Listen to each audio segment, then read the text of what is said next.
Immer wieder melden sich bei der Volksanwaltschaft oder auch bei uns Menschen, die als Kinder in Internaten, in Heimen, in Schulen oder in anderen Anstalten Opfer von Missbrauch und Gewalt geworden sind. Da geht es meist um die Zeit von den 40er bis weit in die 90er Jahre.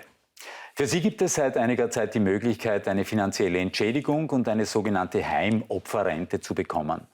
Aber die sich bei der Volksanwaltschaft melden, tun das meistens deswegen, weil sie aus Gründen, die sie nicht nachvollziehen können, leer ausgehen sollen. Etwa ehemalige Bewohnerinnen und Bewohner des Bundestaubstummeninstituts in Wien-Speising. Zumindest hat man das früher so genannt. Wir werden gleich mit Volksanwalt Bernhard Achitz darüber diskutieren, warum das so ist. Guten Abend, Herr Volksanwalt. Schönen guten Abend. Markus Preselmeier hat sich mit gehörlosen Personen getroffen, die ihm von ihrer Kindheit und Jugend in diesem Institut erzählt haben. Und Sie werden im Zuge des Berichts auch gleich ein paar Archivaufnahmen aus den 60er Jahren sehen. Und wir halten an dieser Stelle fest, dass wir den gezeigten Personen, die sich damals für Filmaufnahmen zur Verfügung gestellt haben, weder unterstellen wollen, Täter noch Opfer gewesen zu sein.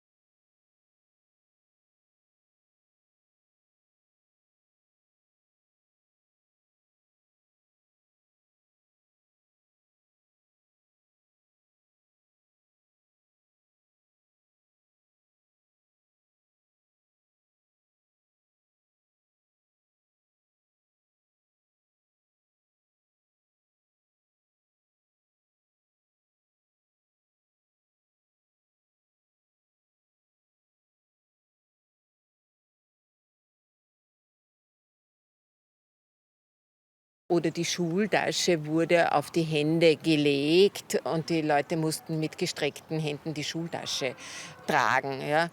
Oder einfach eine Ohrfeige mit der Hand oder es wurde an den Haaren gezogen oder am Hinterkopf geschlagen. Oder beim Essen. Wenn jemand kein Essen wollte, dann mussten die Leute das essen. Sie wollten es nicht. Dann mussten sie das einfach zu sich nehmen. Und wenn sie es erbrochen hatten, dann mussten sie auch das essen. Den Schülerinnen und Schülern war es damals verboten, die Gebärdensprache zu verwenden. Diese Archivaufnahmen zeigen die Kinder beim Erlernen der sogenannten Lautsprache. Reines Lippenlesen statt Gebärdensprache. Das war damals üblich. Das ist wirklich ein Sprachentzug. Das heißt, für die Menschen und für das Denken hat das Konsequenzen, negative Konsequenzen. Und Unterrichtsinhalte können nicht verstanden werden. Auch wenn die Lehrerin zur Tafel sich umdreht und dort weiter spricht, ja, dann sieht man ja den Mund nicht mehr. Das ist schon, und der Grund ist, dass zur damaligen Zeit man geglaubt hat, wenn jemand Gebärdensprache verwendet, dann würde die Lautsprachentwicklung hinten bleiben. Und das stimmt nicht. Ob auch jene Personen, die auf diesen Archivaufnahmen der 60er Jahre zu sehen sind, misshandelt haben oder misshandelt wurden, ist nicht bekannt.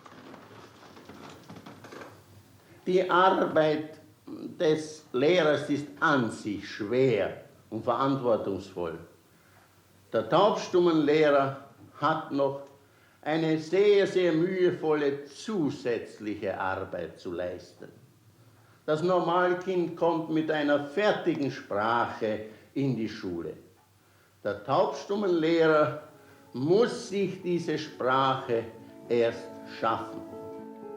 Auch Dagmar Brunner aus Niederösterreich hat viel zu erzählen von ihrer Zeit im Taubstummeninternat Speising. Auch wenn es der 52-Jährigen schwerfällt, denn sie ist traumatisiert.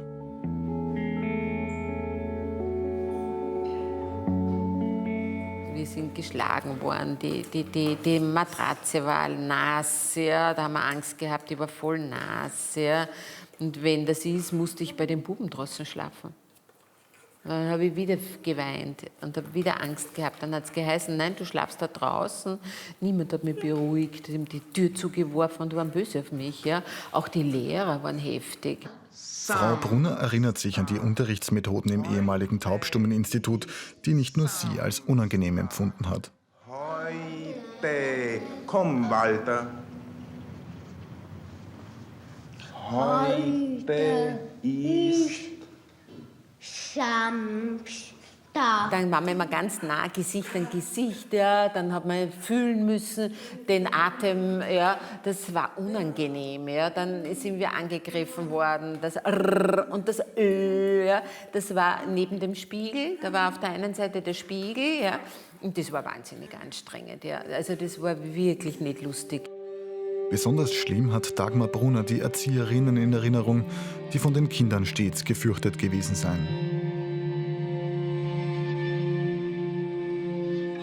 Dann hat die Erzieherin dann so am Tisch hingeklopft und mit dem Kleiderbügel, ja, ich habe dann immer zugeschaut, weil ich habe mich davor gefurchten, ja, und ein Mädchen, weiß ich nicht, was da bei der Aufgabe war, hat sie mit dem Kleiderbügel auf die Finger geschlagen, ja, und da hatte ich Angst, ich habe dann geweint, ja, und das Zweite, es war dann in der Schule, da hat ein Bub seine Aufgaben nicht so gut lösen können, der ist hingeklopft am Hinterkopf. Ja, musste auch in die Ecke gehen. Die Kinder hatten alle Angst.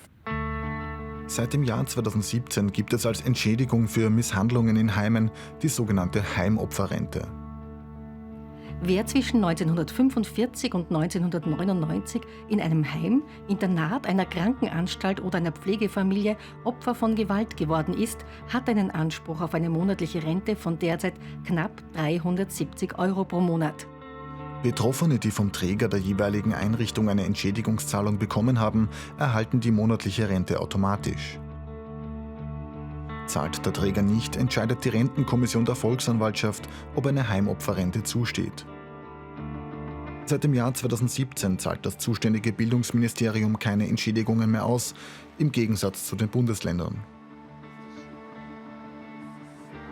In Speising und in Kaltenleutgeben, das sind ja zwei Heime, ja. Und bei beiden ist der Bund der Träger. Das heißt, das ist ja in der Verantwortung der Bundespolitik, ja. Nur die Bundespolitik ist nicht bereit, diese Entschädigung zu bezahlen. Das ist eine Bundesgeschichte, ja. Ja.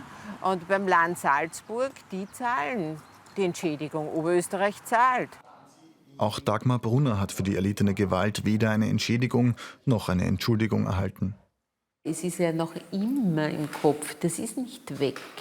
Ja? Also ich vergesse dann, aber die Erinnerung daran kommt immer wieder. Die haben mich ausgelacht, ja? Die haben mich gelacht. Früher war das halt so, ja, jetzt bist du groß und du bist stark. Ja, und ja, du bist jetzt groß und stark. Ja, hallo, ist alles vorbei, ist ja vorbei. Wie viele Menschen hier im Bundestaubstummeninstitut in all den Jahrzehnten Opfer von Gewalt geworden sind, dazu gibt es keine offiziellen Zahlen. Viele Betroffene erwarten eine Entschädigung. Die vielen negativen Erinnerungen an Speising, sie werden aber auch dann für die Betroffenen immer mit Schmerz verbunden sein. Über diese Kritik hätten wir natürlich gerne mit Vertretern des Bildungsministeriums gesprochen, die wir auch eingeladen haben in die Sendung. Da wollte niemand sich der Diskussion mit dem Herrn Volksanwalt stellen. Mein Kollege Markus Preselmeier hat eine schriftliche Stellungnahme bekommen, die er dann kurz vortragen wird. Genau. Herr Volksanwalt, jetzt wird sich vielleicht der eine oder andere Zuschauer denken, naja, ich bin in der Schule ja auch möglicherweise an den Haaren gerissen worden, habe in der Ecke stehen müssen, bin vielleicht geschlagen worden. Für Misshandlungen in Schulen gibt es aber keine Entschädigungsansprüche. Nein, bei den Entschädigungen, von denen hier die Rede ist, geht es um Entschädigungen für Unterbringungen in Heimen. Und all die Menschen, die sich hier beschwert haben und bei uns um eine Heimopferrente angesucht haben, die waren dort im Internat untergebracht.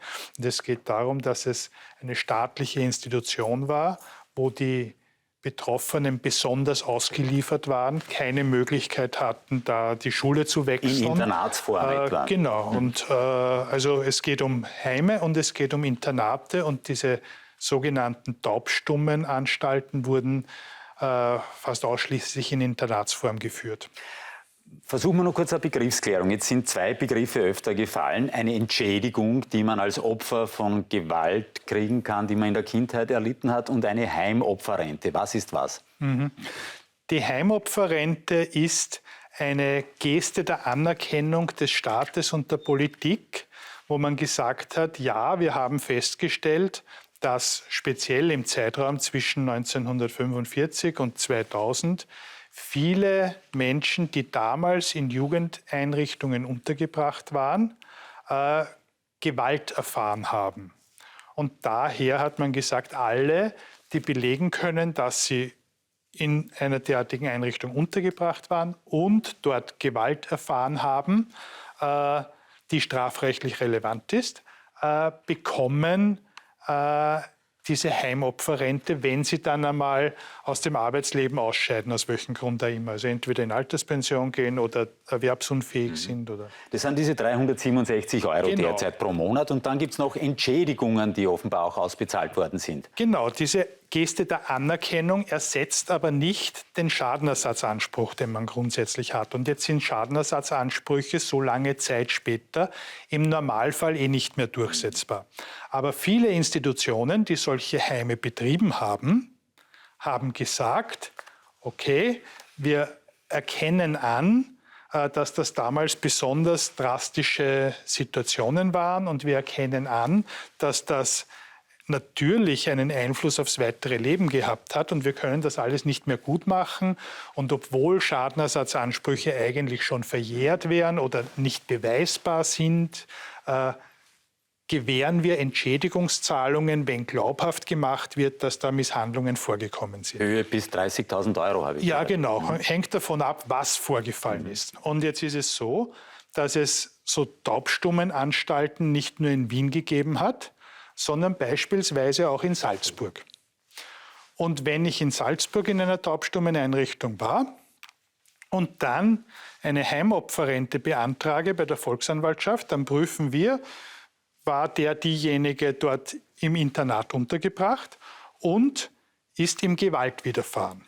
Wenn das so ist, empfehlen wir die Zuerkennung einer Heimopferrente.